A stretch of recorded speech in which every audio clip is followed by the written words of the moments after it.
Hi guys, so andito ulit tayo sa CSA today and Dr. Contessa is here.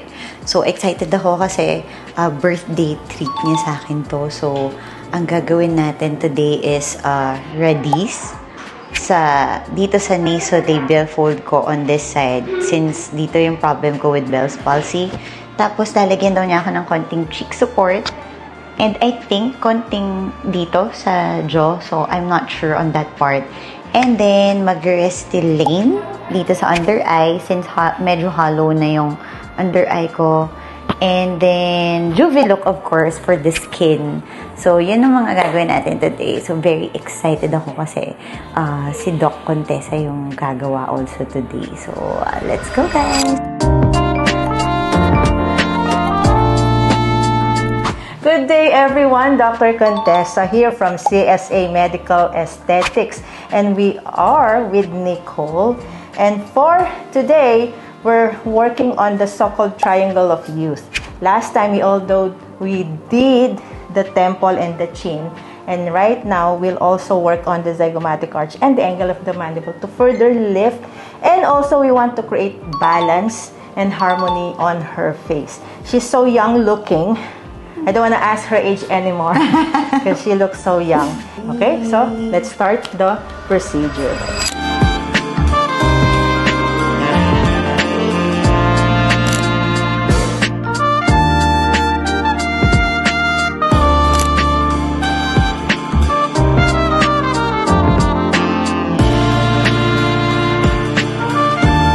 So we had done multiple treatments for Nicole. And Nicole, actually you have your mirror there, yes, and you can already check. Grabe. So it's a combination of the Radiesse treatment, the so-called bold lift technique, with the goal to create that triangle of youth.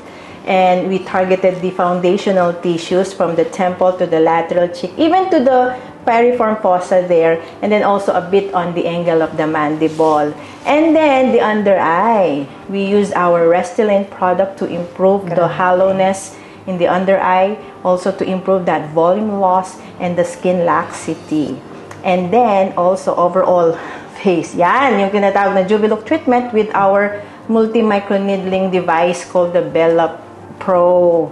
So it's expected na meron siyang red dots right now because of those multiple micro pins from that juvelook insertions. And then also some areas are tender right now, like the injection points, because when we inject the Radiesse, it was onto the bone, and it's normally you were feeling a bit of the discomfort because the needle was touching the bone structures. But we needed that to restore structural support from within, and it's just gonna reflect on the outside. Yes.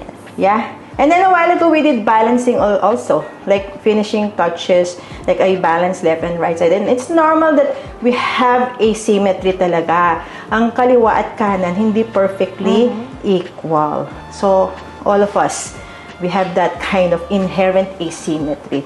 And then also a bit of like I noticed a while ago an asymmetry in the smile. So we relax some of the levator muscles on the left side. How are you, Nicole? Super good, Doc. Sobrang saya kasi nakita ko talaga instantly. Instant.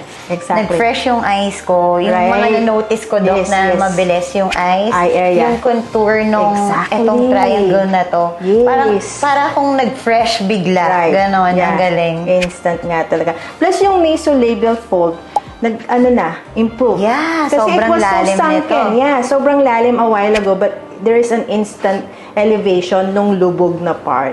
And of course, maghihil pa yung mga parang mga dots na yan, mga grid marks. And usually a day or two, it's gonna go away, and we'll just apply topical something to alleviate the redness, something to also get rid of those pinpoint marks. Yan. Yes. Thank you so much, Nicole. Thank you so much, Doc. Yeah. Nag-40 ako yesterday, pero para akong nag-30.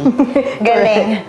Happy birthday. God bless you po. Thank you so much. And thank you so much. And if you have any questions, you may email us at csaskinclinic@yahoo.com. We also have our FB page, CSA Medical Aesthetics, and Instagram, CSA Medical Aesthetics.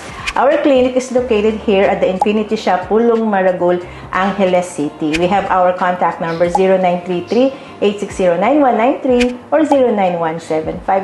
0917-504-4268. Okay. Some of the numbers are really hard to, remember. So thank you so much and God bless you all. God bless. Thank you.